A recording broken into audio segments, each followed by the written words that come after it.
Sure, and it's kind of funny to think back about that time because first it feels like a long time ago, and also the book had just came out. There was quite a lot of interest already, but we didn't know to what extent, and so it really rang a bell with many people in the organization. So it's really awesome. I'm also quite enjoy the work that Humanitech has done around internal platforms, and I'm happy to be in this webinar. So I'm one of the co-authors of the book, Team Topologies, Organizing Business and Technology Teams for Fast Flow with Matthew Skelton. That's basically what I'm known for these days. It's like when you have a child, you become the father, right? Your name doesn't matter anymore. You're just the father of the child. This is kind of a similar thing with the book. But basically, I have a background in computer science, and I had a number of different roles from development to team lead over the years. Until sort of we condense some of the ideas and patterns in the book Team Topologies. So great. Yeah, so maybe first thing we'll use this tool, polef.com, and let me just share also the link in the chat here. So if you go there, we'll have a couple of questions during this webinar where we like your view on. And so please go there now. And then Manuel, you can start with your first question. Sure. So just to say, I was talking with Casper and Christoph, and we wanted to make this a little bit more interactive than the usual, set of slides, which I've done many times. But we just wanted to get more of a discussion, get people's input on, modern versus traditional platforms. And obviously there will be time for Q&A at the end, so we can discuss, address your specific questions. So we'll have, 4 questions for you to answer. If you go to that link, you should now be seeing this question. Where are you connecting from today? I see there are some answers. So every time there's a question like this, we'll wait a couple of minutes for people to answer, and then we'll go into a bit of discussion around the results. What that means. So looks like we have a winner, the Europe. I guess before the Euro Cup starts, people are still have time to join webinars. Yeah, we picked a good timing. You're absolutely right. I haven't thought about that. We have at least one person from another dimension. That's great. Or from the Matrix. Yeah. Like that. Looks like a good mix, but more people from Europe's kind of the timing is probably better fit. Anyway, like Christoph said, this will be recorded, or is being recorded, will be shared after the webinar. So that's all good. You now see how this works, and we can get into the topic. So wanted to have a first question, which is, what are the main goals of an internal platform, right? We talk a lot about internal platforms in the last years, but what exactly are we trying to achieve, right? And so there are a number of options there. I definitely have seen big changes from I started about 20 years ago in the industry, where platform effectively meant something very different from today. And so it will be interesting to see what people have seen, what their experience is. So we see there are a fair amount of answers. So let's wait like a minute. So when you started working in this field or on this topic, what was an internal platform back then? You want me to be honest? Yeah, I want you to be honest. Absolutely. Was a bit of a mess, just a bucket of stuff that we thought we should have someone or team looking into this, because many teams need this sort of services or libraries or something like that. My first working experience was actually in a kind of small organization. So we were able to do things without a big platform, but then as I had contact with large organizations, I could see how seemed to be a pattern. So maybe we can get started. I think most people looks like have voted. So it's quite interesting. Centralizing, share best practices. One of the main answers: provide shared services, ensure compliance. and reduce cognitive load for consumers. So I'm happy to see that. I guess some people have read the book. Yeah, there's one question from Vaidik, who asks, is consumers developers? Mostly, yes. I tend to avoid just saying developers, because you can have platforms that are at sort of a different level. So you might have, for example, data platforms or even design platforms, right? A platform where we provide services to help with design. So it's not necessarily always developers, but most of the time, yes. Most of the times the consumers are developers. So what we're trying to say here is, let's say, obviously this is a spectrum, right? It's not like there's a traditional platform which is totally different from a modern platform. It's sort of a spectrum, and the things that teams focus on in terms of platform go into this spectrum, right? What I'm trying to convey here is that modern platforms, which more like towards the right side, tend to have these days quite different focus than more traditional platforms on the left side.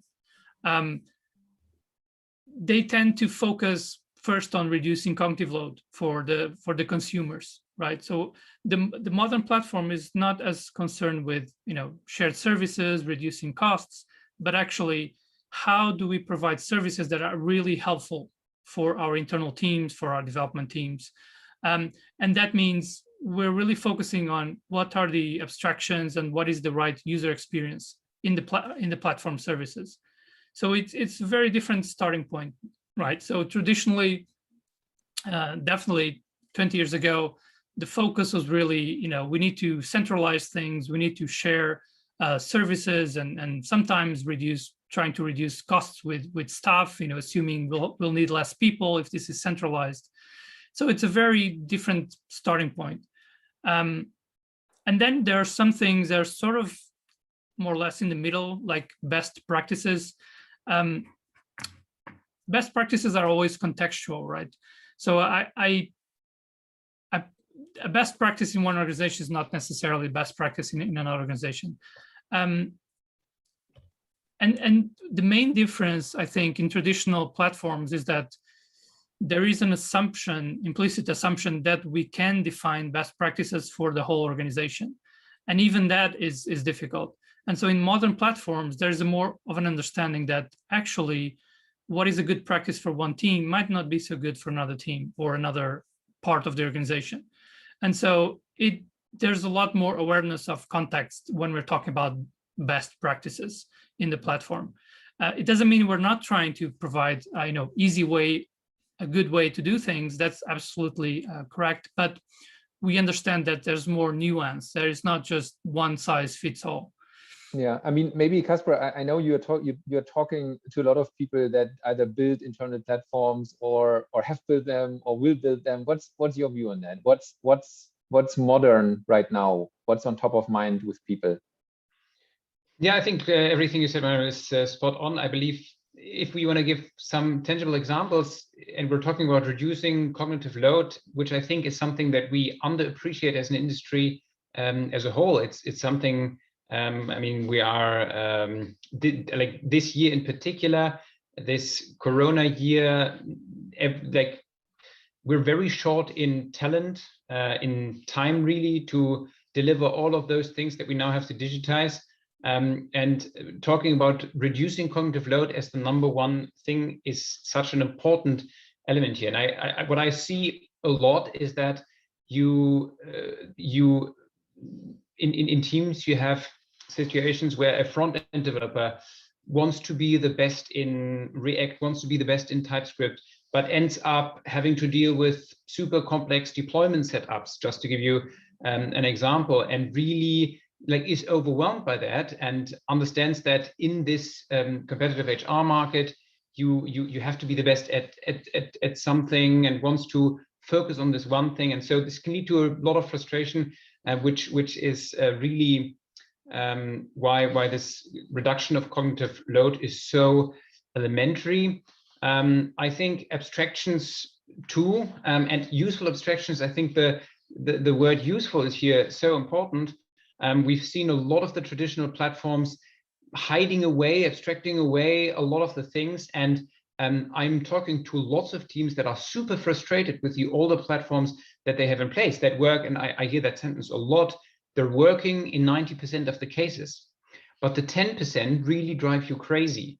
And this is where you are restricting the creativity of developers, where you are holding back innovation. And this can have a deadly effect on the business as a whole. And so I believe having those two as the front runners is extremely important. And then you have obviously different things depending on the vertical, depending on the industry you're looking at. Compliance is and auditability is becoming remaining a huge thing.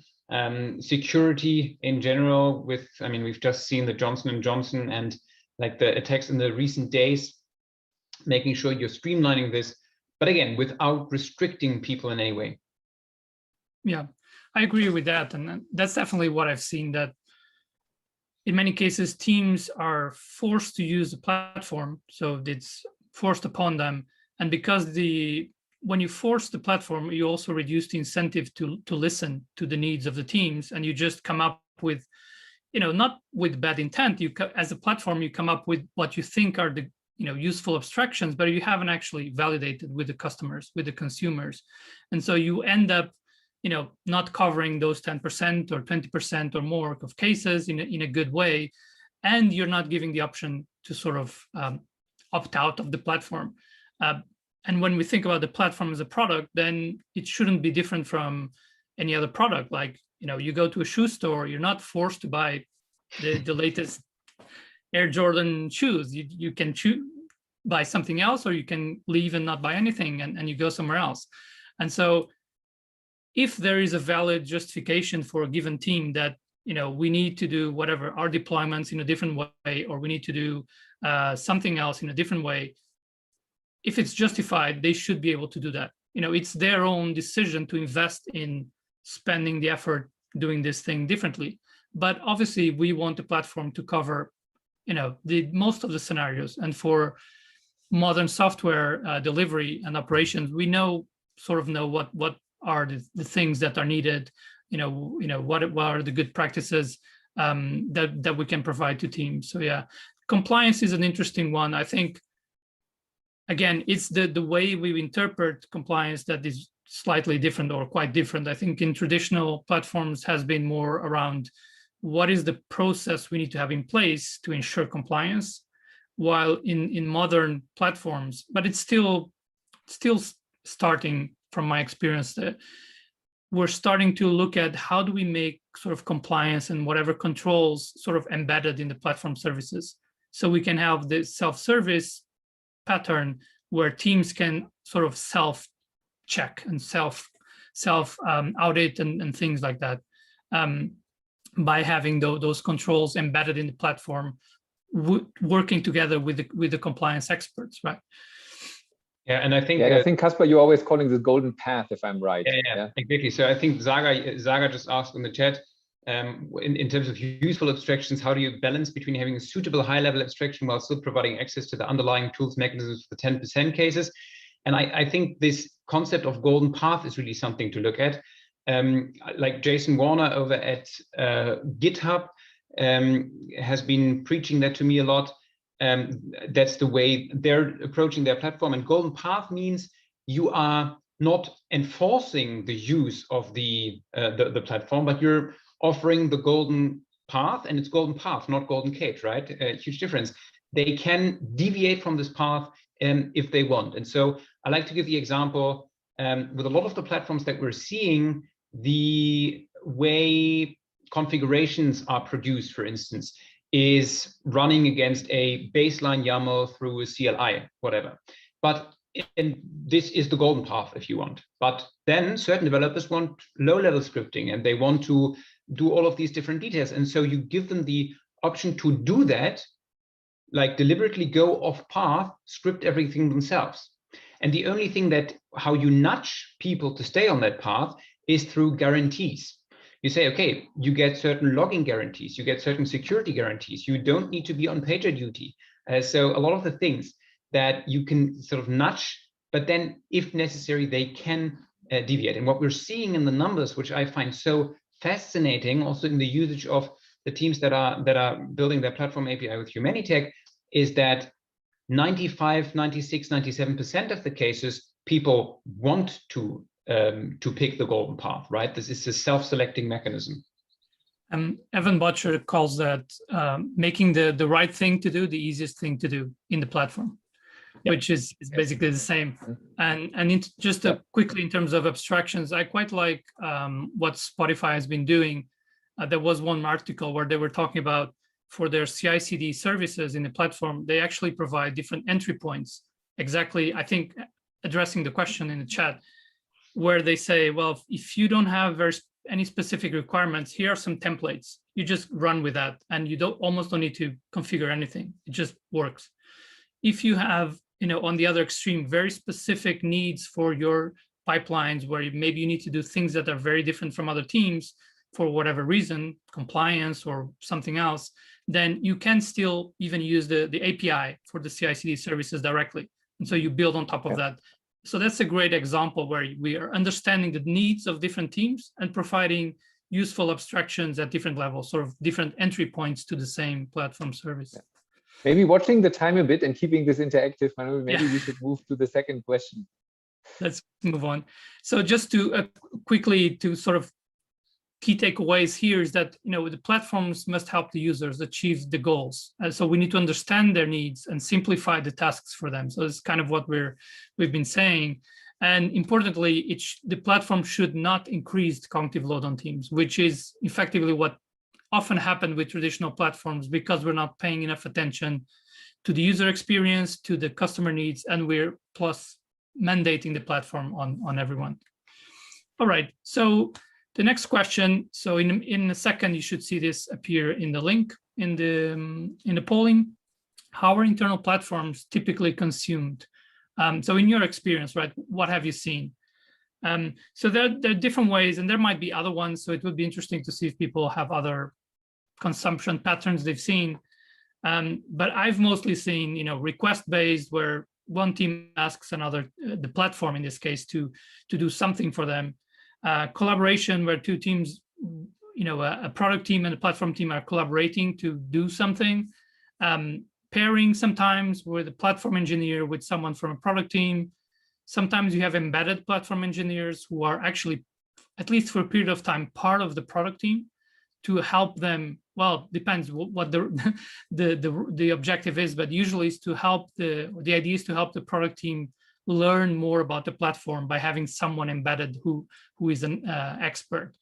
And then self-service, where we say most of the platform services don't require actually requests or any sort of actual interaction. We just consume them like we would consume AWS services or SaaS services, where we're not expecting to talk to an engineer at that company to be able to use their service, right?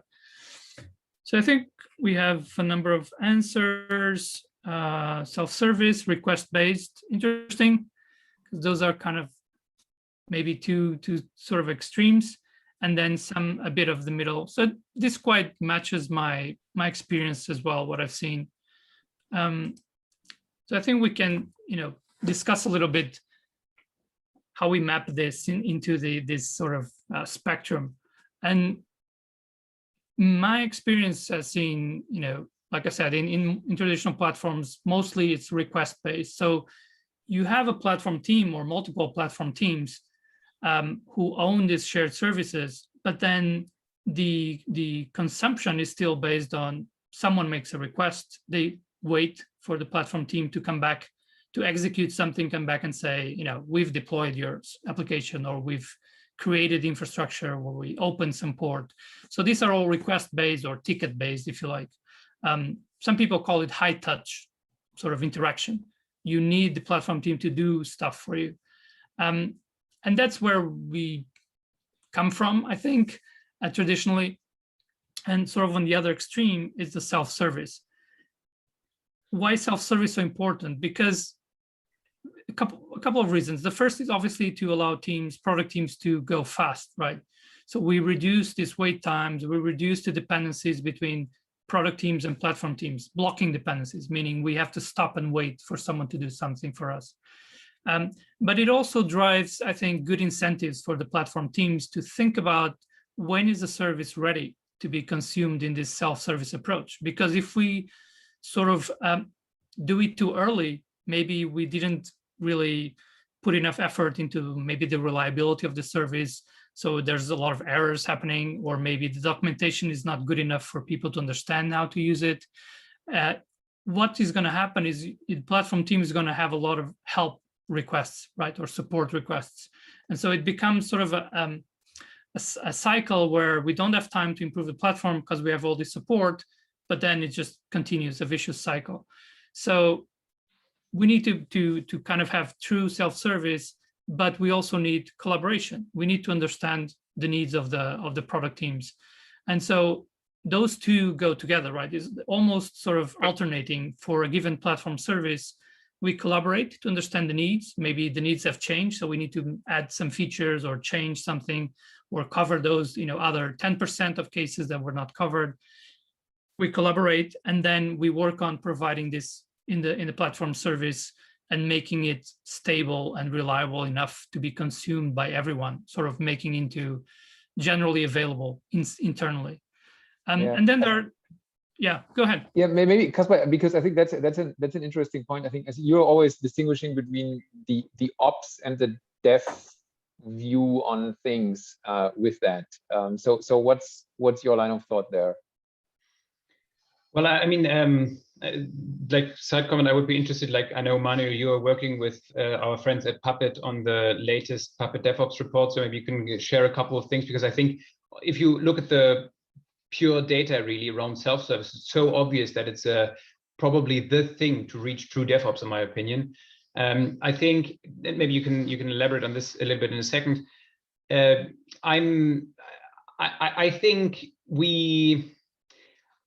think as an industry, we've been a little bit distracted by different tendencies. How should I put it? If I can put it like this. So early 2000s, we were used to throw things over the fence to ops, and then, okay, they should take care of that, right? And then 2008, Werner Vogels, who was the CTO at AWS, said, yeah, you build it, you run it. So everyone was doing everything, or this was what we were striving towards. And I think the problem with developer, with you build it, you run it, is if you give people everything to do, right, you basically, for some strange reason, end up with a situation again where they're throwing things over the wall in a completely unstructured, because they're, I don't know, overwhelmed or whatever, and cognitive load, like we've just mentioned that. And so developer self-service is so powerful because now ops or the platform team almost sets a set of rules or documentation, the platform or API that can help people and balance the trade-off between cognitive load and being able to do everything. And this is extremely powerful because, in my opinion, this is what actually leads to a true you build it, you run it. You build it, you run it doesn't mean that the front-end developer becomes a Linux kernel hacker, if you want, right? So yeah, that's I like this comment by Sagar, who's saying we swung hard from throw over the wall to have devs do everything. We need to find a golden mean. Again, the word golden, I like that scene. Is that what a platform is intended to do, Manuel? Is that what the platform is intended to do? Exactly. This also reminds me, a similar pattern happened when we started talking about agile testing, and suddenly companies are going, well, we don't need testers anymore. We don't need a test team. Well, you need the knowledge and the skills, and it's actually quite broad to understand how to do proper test automation and test cases, etc. So we're not saying we don't need those skills anymore, but the way we're consuming and the way that we're providing that sort of support is different with the modern platform. So it's exactly what Kaspar was saying, that we're saying, okay, if you're a build and run team, what that means is you have the accountability and responsibility to take ownership of the service you provide to end customers, but we need to provide you the tools. We can't just say, well, you're on your own, and now suddenly instead of this stack, now we have this stack to take care of, and we have 10 times more responsibilities and skills. No, that's not what we're saying. And more cognitive load, right? Yeah, it just explodes. And that's the problem. Teams are often being asked to do so many things and without being given the proper support and help from other teams. And that's why in Team Topologies, we talk about this team of teams or ecosystem of teams. Yes, mostly you need product teams to provide services to end customers, but you need these other teams like platform and enabling teams to help upskill and provide useful services and abstractions. I think you have some nice graphics for that in your book, right? If I remember right. Maybe they explain them very well. I think you have them also here in the, if you go to the next slide, I think if I remember right, Yeah, so what we're saying is kind of important takeaway here for modern platforms is that this is kind of the general pattern that we should be seeing, right? Where there's collaboration needed between product teams and platform teams, especially if it's a new service, a new some new feature set that is needed, then we need to collaborate to identify, even if it's just to say, this is how the API should look like. Here are some test cases, so then we can test and see if this works as both teams expect. So we're doing some discovery, as we do for end customer products, or we should do some discovery what the customers need.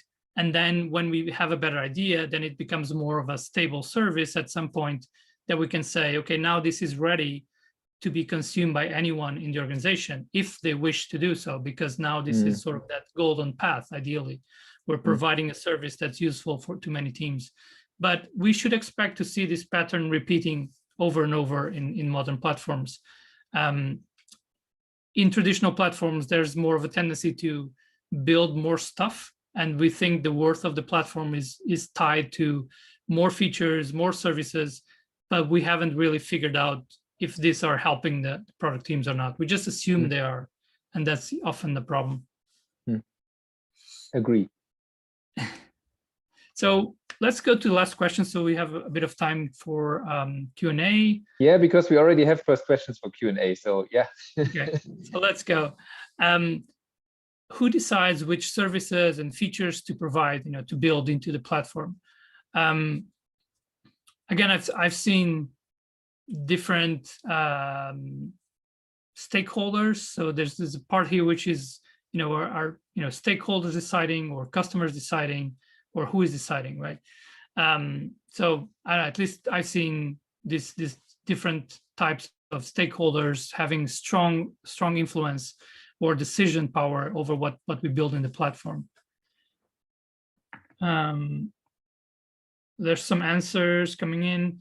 So it seems a lot of people are saying the product teams, the consumers of the platform team themselves, product managers. Okay. So maybe we can, I think it's a good, it shows that there are different multiple inputs to the decision making around what should we go and build in the platform. So obviously we should aim to build the minimum possible, right? Why would we build something if we can rely on third parties that it's their business to provide this sort of services? So that's one of the key things. If we build less, we can focus more of our effort on what is a good abstraction. So we provide a sort of internal differentiator to our teams by providing useful abstractions, perhaps on top of the third parties. Sometimes that might mean even just providing some guidance. How do we use AWS services? What are some useful configurations? Things like that. So in terms of the spectrum, this is how I see it, obviously, in my head and in my experience. So in traditional platforms, I saw often that the CTO or the sort of the executives have the strong influence. Because again, not with any sort of bad intention. The intention was good, but they tend to think about kind of very high level goals, and we need to be like this other organization, or we need to be like Spotify or what have you, and we need to build all this stuff because we've seen a really good example and now we want to do the same internally. And that tends to lead again to sort of bloated platforms where we're trying to build too much and we don't really understand how is this going to be used, right? So there's nothing wrong with having a sort of long-term strategy and some kind of high-level goals, but then in terms of actually deciding what we build, then that should be with the people who do the work and with the people who are going to consume it. And so I would say that in modern platform teams, it's the teams themselves should decide, strongly influenced and informed by what they're being asked to do by the product teams, maybe in some cases the product managers of the product of the end customer products, maybe heads of departments. Obviously depends a little bit what is the context of organization, what are their roles. But the reason why you see those roles more or less in the middle is because, to me, those are kind of inputs, right? They're inputs to the decision making, but they're not the people who decide. It's not about a product team or development team coming to the platform saying, well, build this and I need it in the next month. Because the platform teams, it's not, especially if they're being successful, they probably have a lot of requests. So they need to have really good product management to prioritize and understand, is this something that is a common demand from multiple teams, or is this something that's very specific for one team? And maybe we need to ask that team to, invest some effort initially to do it by themselves, and then later we can bring it into the platform. It's not easy. And so product management for platform is super important. I often tell customers, don't, some customers haven't realized the need for product management in platform, and the ones who do think, well, we can have someone who's more junior, and I tell them you should do the opposite. Have someone who is very experienced at product management help the platform teams, because it's not easy. And treat it like a product. And I think that's, but Kasper, go ahead. I think you wanted to say something. No, I'm just saying, like those platforms have a huge impact, right? You have to take that very serious. If done right, this can be a huge game changer. But it's really, you can think of as like any other product. The last thing you want is your CEO to walk into the department and say, "Hey, I've heard, I was in this call, and I from all the hundreds of customers we have, I heard that we need this button," and so everyone jumps at this. It's established that this is not a good idea, but for some strange reason, in a lot of engineering organizations, we still have this top level says we want this, and I believe I like this calling the middle the input. What I heard from Nigel at Disney, what they do, what I really like, and what we've also started to do at Humanitech, is that we are doing joint hackathons where also really the platform sits with the engineers. Like, you really look at the daily workflows. They can see what can they like workflow hackathons, if you want, where you can say what is the next best feature, and then you do a prioritization, and you manage that with in your Jira board. That is so important. And do you need a dedicated platform team? Yeah. I mean, but some people call it. We see a huge, like I hear people saying, "Oh yeah, now we need to get a platform team." I mean, you might already have it, but you call it different. It can be a part of the SRE team. It can be part of the infrastructure team. It can be part of the DevOps team. But then I think you should really take them out of these operational roles, maybe, or at least a little bit, or some part of the week, and let them focus on this, because the impact, they can have so much leverage.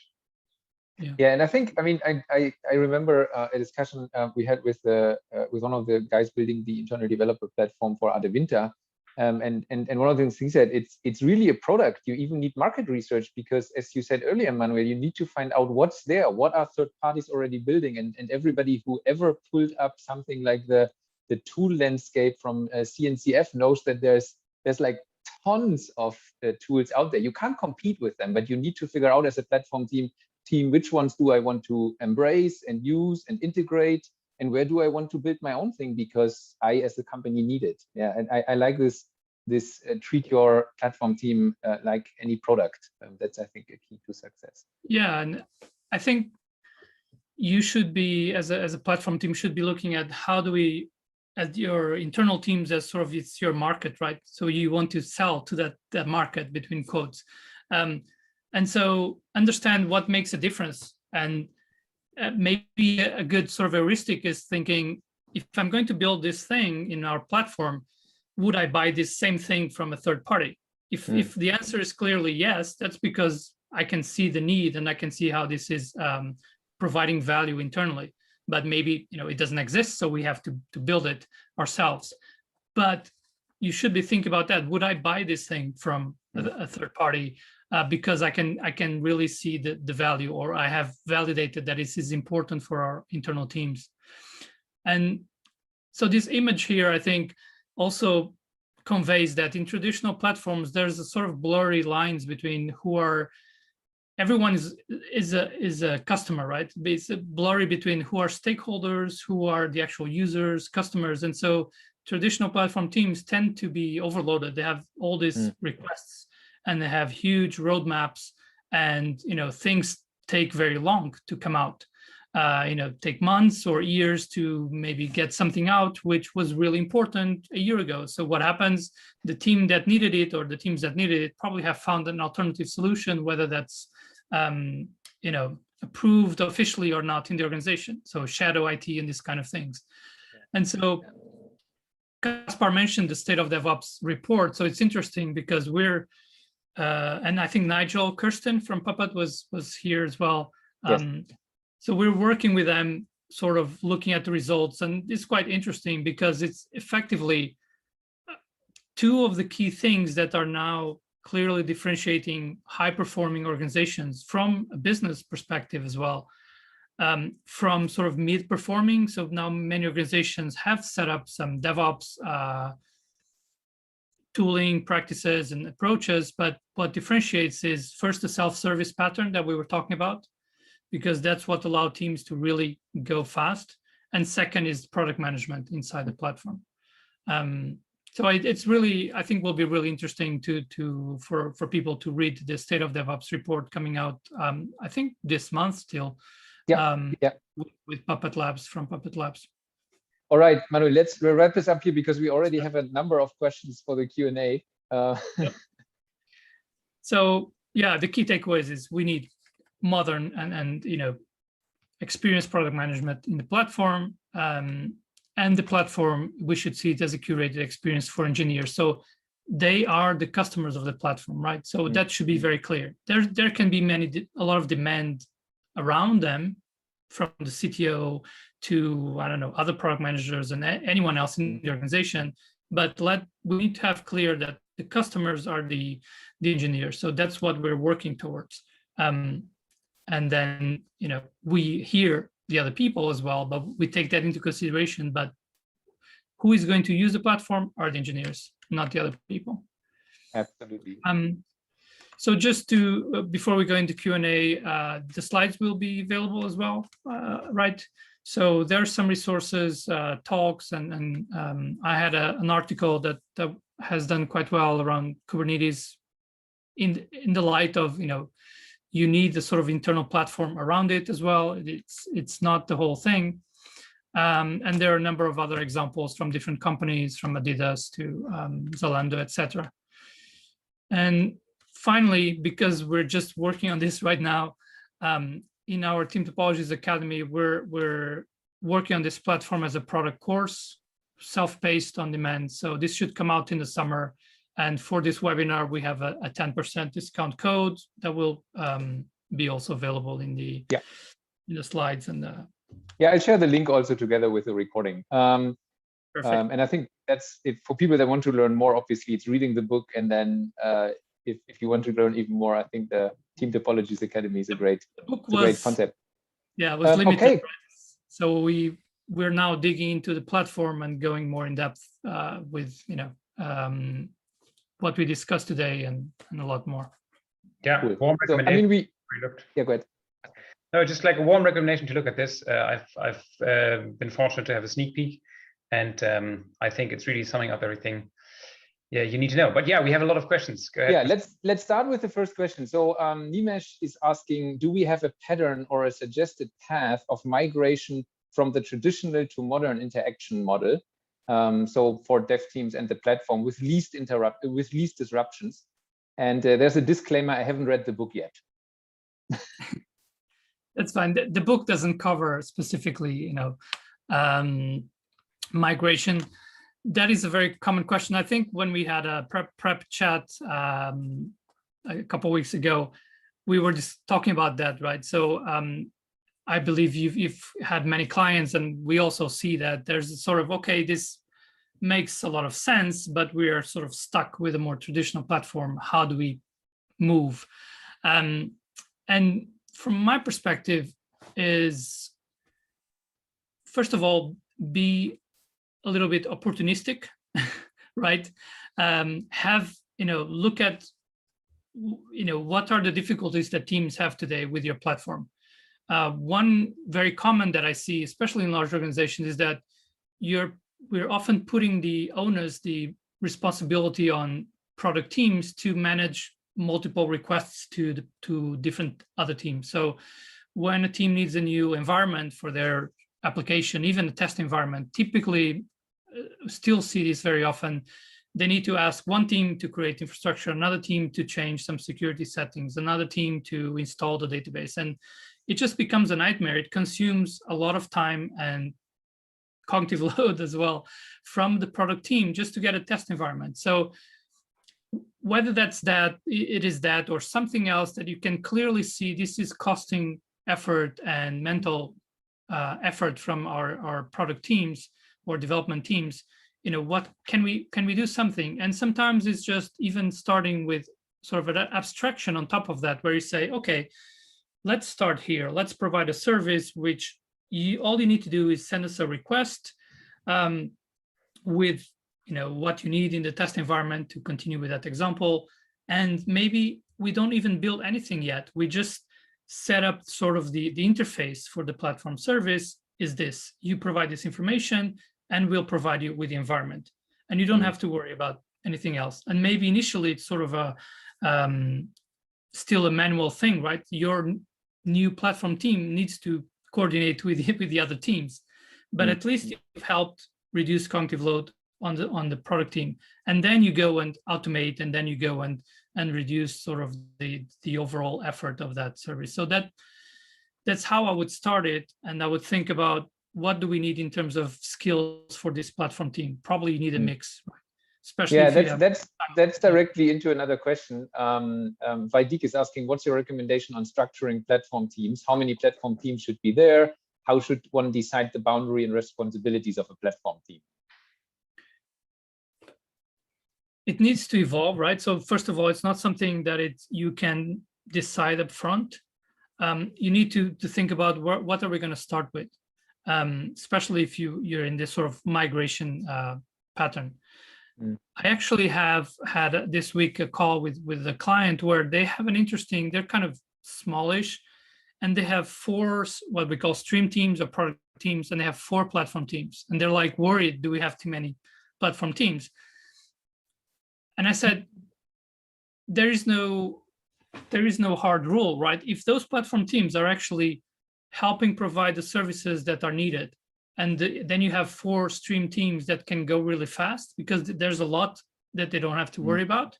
They're really focusing on the customers, which seems to be the case. That's fine. If you don't have the resources and you need to start small, that's also fine. Again, think about what would be the service that will really show that provide value and reduce cognitive load, and start there. In terms of maybe building on that, because I don't think we'll have time to answer all the questions in detail, but maybe building on that, what SLOs would you typically monitor for a platform product? Yeah, I think one more thing to tie the last 2 questions together, because I think we're at a really interesting point here. I think one of the things, both in terms of the structure of the platform team, how many platform teams are okay, what's the minimum viable if you want. You want to start to have a healthy relationship between total variance of technologies in use and the amount of resources that you can throw at this.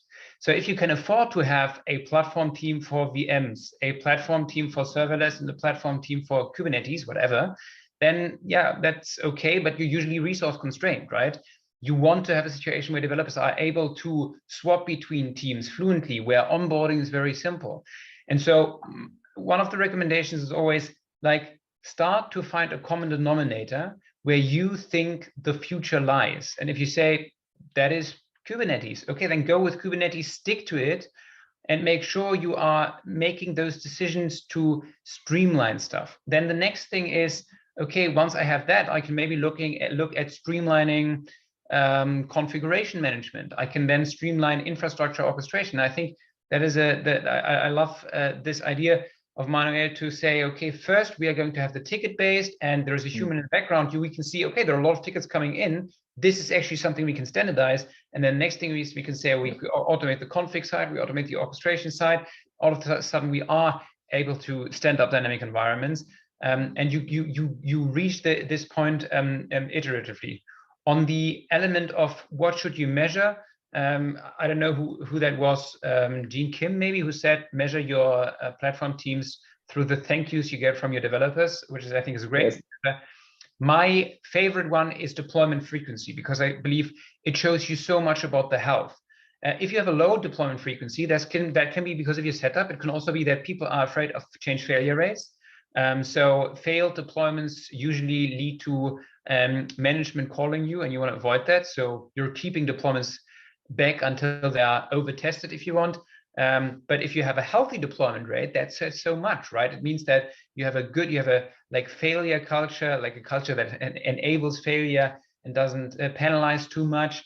You're able to move fast without breaking things, because maybe you have a canary deployment and it will revert. You feel secure, you work in small iterations. So for me personally, I don't know what you think, Mario, but deployment frequency is really the key measure. I like the thank yous. I actually was thinking another metric could be how often does the platform team say no? That's sort of the reverse, right? So it shouldn't be too high, it shouldn't be too low. You have to say no because you probably have too many demands. But if you're always saying no, that means you're not building in enough time and effort to listen to the needs of the teams. So some range there would make sense. But what I recommend is, okay, now we think about platform as a product. That means we need to think about adoption lifecycle as well. So what that means is that, like any technology that you provide, there are going to be early adopters, late adopters, laggards. And so you need to understand sort of where is my service in this lifecycle, in this. So there are different kinds of metrics. We can look at, or we should start looking at adoption metrics and engagement metrics. How much, how many deployments, for example, are going through the platform versus, people are doing deployments on their own outside the platform, or anything else that you want to, that the platform is providing. So USwitch has a really, really cool example, which is on our site in industry examples. And they did that. They were looking at, the engagement of their teams with the platform because it was not mandatory. Once you're past that stage, you probably need to look at reliability metrics. Once you're trying to get the sort of the larger majority, the late majority to adopt your platform, maybe they have concerns about the reliability or the usability. So at that moment, maybe you need to start looking more at reliability metrics and see, what do we need to sort of convince this late majority that it's okay to adopt the platform, that we will provide a service that they can trust. And so one of the type of metrics I tend to recommend to look, to give less priority is the actual velocity of the platform team in terms of how many features we deliver. That, of course, it's interesting, but don't start with that. Don't start looking at how many features we delivered in the last sprint or quarter in the platform, because that doesn't mean much if the features are not what our customers need, right? If we deliver the features, but then no one's using them, right? The same as for any other product. So basically, look at metrics depending on the where you are in the adoption cycle of the platform service. I think that's a very good way of looking at that. Maybe jumping into the next question, Michael is asking, what do security, risk, and compliance teams think about this idea? Does the standardization make their life easier? And does that encourage them to get behind and support the change? Does it make it more predictable for product teams that their compliance requirements are met in minimal last-minute fire drills? I think that is a question that is really dependent on the implementation of the product, but and the product platform is a product. But I do think that like all security teams I know love platforms because things become more predictable. So you like that can be because of a couple of reasons. If you, for instance, standardize configuration management, you usually have an audit stream of everything that happens. So in like financial institutions I talk to, the security teams are screaming of joy. So they very much like it. But it's also things like baking security in the process. Let's give a tangible example. You have a environment variable that helps your service connect to a database, right? Because you want to have dynamic environments, you are using variable substitution to inject the right database name into this key value pair, and that means you can enforce this, right? Because the golden path will always mean that you're using this approach, and you can by design use, I don't know, HashiCorp Vault, like make sure that this is stored as secrets, and by this really instill security in the process. So I'm usually seeing them very, very positive about these things.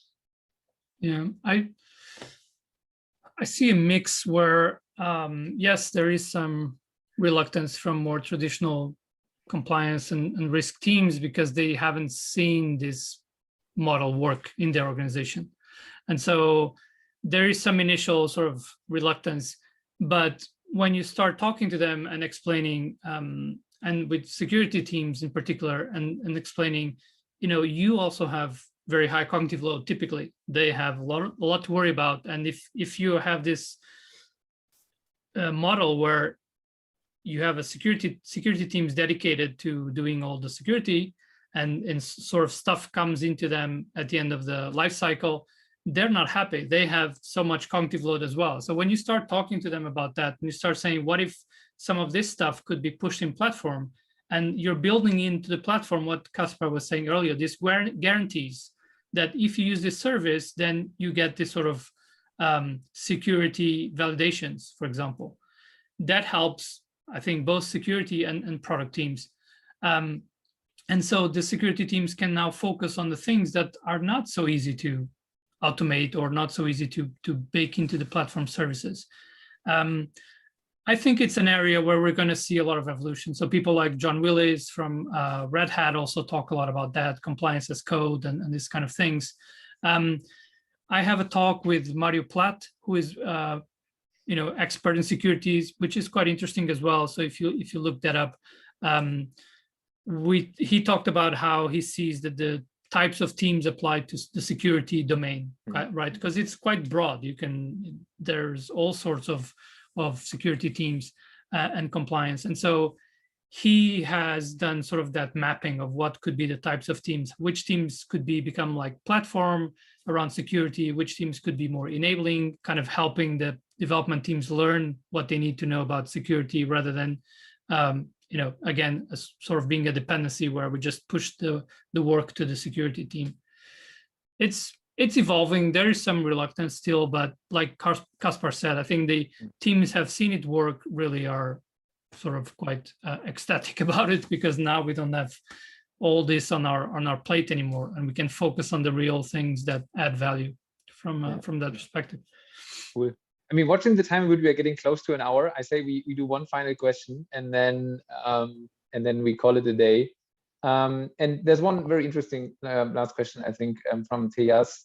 In my current organization, the platform team is overwhelmed with supporting product teams in using the platform. And at the same time, not all product teams are using the internal platform, CI/CD, due to low trust in the platform. What's the first step the platform team organization needs to do to improve this situation? How do you get out of this trap? There is one, like Vaidik, you seem to be very well informed about these things, so I think that is a great answer. I would add that we had the guy who built the platform at Adevinta for 1,500 engineers. It was a very interesting conversation a couple of weeks ago. I can't recall.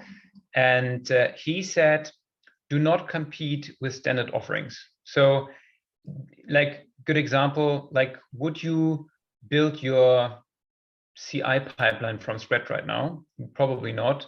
And that holds true for a lot of things. It's unlikely that a platform team can compete with 150 engineers that are just focusing on one little bit. So what is there out there that you can use and adapt to your situation, right? And obviously not without, like, you shouldn't be restricted by anything, but there are always these little hacks where you can speed things up if you want. And that would probably be one thing I would be looking at. Yeah, I would say if you're in that situation, then definitely you need to get out there and talk to the teams. And, you know, sometimes it's not super comfortable because historically maybe there have been frictions, but, you know, someone has to make that step if you want the platform to be better understood. And the other thing is, you know, so first understand why are people reluctant to use the platform so that you can then work on that. Like I said, sometimes is they don't trust the reliability. Maybe they had, you know, they were unlucky and they tried to do, you know, use the platform and they were often having, you know, the platform was not available or had maintenance work. And so they sort of lost trust in it. And in our industry, I think sometimes we're also too quick to distrust things, unfortunately, but it is like that. And so you need to reach out and talk and understand why is there reluctance to use the platform. And that sort of fits into kind of understanding where we are in the adoption of the platform. And then the second thing I wanted to mention is platform teams should have some effort available to sort of evangelize. I know not everyone likes that, but maybe you have some people in the team who are more interested, or maybe, you know, it is sort of a rotation, but you need to dedicate some time, you know, obviously not most of your time, but some time to sort of marketing and evangelizing internally, because it's a product, right? You need to, when you're selling products to customers, you also need to market them and explain why is this useful for you to buy and give us your money. And so it's sort of the same thing. And there are some really cool examples, for example, from HelloFresh. I think they're based in Germany, yes. Like guys. Some really cool articles where they think about the branding of even their command line tools, right? How do we brand this? And they have a little logo and they have some, I think some like sort of little gifts, mugs and with brands. And there's another example from, I think it's an actual public organization in Finland called NAV. And their platform team actually has a website as if it was, you know, AWS or something, where they gave a name to the platform, they have the information there, and anyone can access, you know, and it feels like a product, right? So it has its own brand, it has its own kind of value proposition. And that's what we should be looking at. And it's not very familiar to many people, and you don't have to do everything in one go, but just start thinking about allocating some effort to this evangelizing internally. Yes, that's a nice last word, Manuel. So we reached an hour, so we slightly over time, but it's a really interesting discussion. There's more questions, so we should probably think about a part 2 of this. We can think about that later. But first of all, thank you for today. Thanks for everybody who participated. Thank you, Kasper. Thanks, Manuel. That was great. As I said in the beginning, we'll share the recording tomorrow. We'll include some useful links, including the 10% off offer for the Team Topologies Academy, and also some of the talks and probably discussions we mentioned as video links, so that you can dive deeper into the topic. And if you want to follow up with either you, Casper, or Manuel, I think people are also welcome to just reach out. Yeah, welcome to reach out on social media, LinkedIn, Twitter, whatever. Cool. So thank you. Thank you for everybody attending today. Take care. Thank you. Bye. Take care. Bye.